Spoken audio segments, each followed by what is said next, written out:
Hey, Smart News. Welcome to the first day of December. It's already shaping up to be a really busy news day. And by the way, a very busy news month as always. And I want staying current to be the last thing that you're actually worried about. So I have a couple items just to put on your radar as you start off a brand new month. A lot of our big stories today actually come from Washington, D.C. So I'm going to start there for a moment. One thing to remember for this week is Friday at midnight going into Saturday, the government officially runs out of money. So it's sort of like Cinderella, just, not as cute and definitely not a fairy tale. Lawmakers are going to have to figure out how to put something together. Otherwise, federal agencies, they run out of money and they would have to shut down temporarily. It doesn't look like that's going to be the case. Reports are indicating that Democrats and Republicans have figured something out through the House and the Senate, and they'd pass some sort of like temporary spending bill that would get us at least to January, maybe even to the end of the month, and buy them some more time to figure out some of these other larger items that they're negotiating, including that massive spending bill that Democrats in the White House really want to push through. Right now, Democrats still don't have the votes. There are reports to say that maybe they'd be working on this through the holidays, try to get it passed by Christmas or by the New Year, but we still don't know.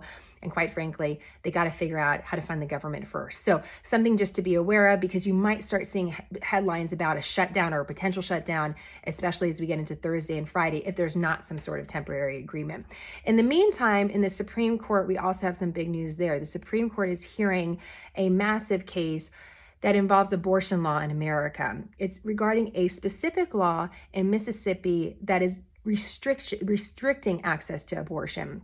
And something you should know in general is over the last several years, we've seen states make moves to restrict access to abortion or in other cases, expand access to abortion. But the restrictive law, this one passed in Mississippi, is what the Supreme Court is hearing right now. We have some more details on the specifics of that law on our website. The important thing to know about this law is that it never went into effect and immediately was legally challenged. Basically, it restricts abortion after the 15-week period in pregnancy. And so what the Supreme Court does, what the decision is about this law, whether or not it could stand in the state of Mississippi, it hasn't in the past, but if it could stand, could affect the state of current abortion law in America or set the stage for other changes or other legal challenges. This is why there's so much attention on this. The thing with abortion law in America is there's a lot of conversations, political and social conversations on this topic, and rightfully so. But there's very little knowledge about what the current state of abortion law actually is. And that's why I reached out to Professor Mary Ziegler. She's the leading voice on abortion law in America. She's a legal historian and a professor. And we had about an hour conversation just on what we should know about current law and then the challenges to current law or what we could see in the future. You might see people hold up signs when it comes to abortion about my body, my choice. But the reality is when it comes to current law in America, it's not necessarily your body or your choice, depending on what point in the pregnancy you're at or where you live, what state you live in. And so knowing some nuances to the law is really important to understanding what these other legal challenges are about. And we had a really wide-ranging conversation. So that's posted on our website, also on our podcasting platforms as well, if you'd like to learn a little bit more about that. So that's going to be a very big topic. I want to switch gears to foreign policy, though. Foreign policy, we're seeing a big story regarding Russia. Tomorrow, our Secretary of State is supposed to meet with his foreign counterpart, Russian counterpart in Europe, sort of on the sidelines of other meetings. Ahead of that, Russia announced that they're actually expelling, potentially, American diplomats that have served in Russia for more than 3 years. This is, they say, retaliation, except they don't use that word exactly, for the United States doing the same thing to Russian diplomats in America. We gave a deadline of January 31st that they had to be out, a certain number of them. And this was related to the Biden administration making some moves as they came into office and talking about election interference. And so this is sort of all related to that. But the timing of this is notable because we have that meeting that's happening between some high-profile figures for both countries tomorrow. Why is there rising tension between Russia and the United States? I mean, there's several reasons. But one of the things that the Secretary of State has talked about is Russia has moved some of their military assets along the border of Ukraine. And the Secretary of State, Tony Blinken, has said that that is very reminiscent of what they did before invading Ukraine several years ago. So there's concern about that in Europe and concern for the United States. And apparently that's going to be the topic of conversation tomorrow. So this is something to watch.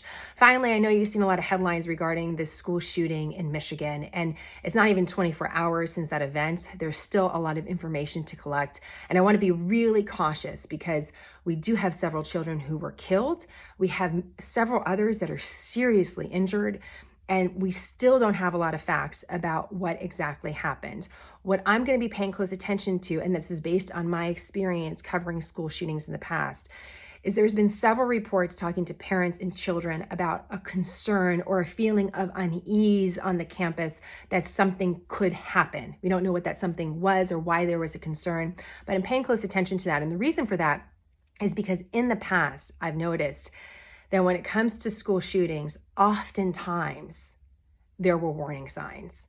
And in fact, this really resonated with me today because I was reflecting on an interview I did with Andrew Pollack. His daughter, Meadow, was killed in the Parkland High School shooting in Florida. And he wrote a book, Why Meadow Died. And I did an interview with him about this book several years ago when it came out. Andrew is a very fiery character. He has strong political opinions. And because of that, this book didn't necessarily get some of the attention that I think it actually deserves, because the story that he tells and the research that he gives about what happened to his daughter and the failures along the way is important for any parent, because he said that there were warning signs and multiple people saw it and no one acted. And then we had this horrific event at the school. I remember asking him, Andrew, what advice would you give other parents? And one of the things he said to me, I'll never forget. He said, Jenna, I would tell them to put down the phones and take a walk with their kid. Because even if you take a walk with your kid around the block, they start talking to you and telling you things that you should know about. And so I'm just sharing that with you today because of the way that this story seems to be coming together. These are different situations, but what good advice from a parent that has experienced a nightmare, that is now trying to help other parents better protect their kids. And that was his advice. So I'm going to think about that today.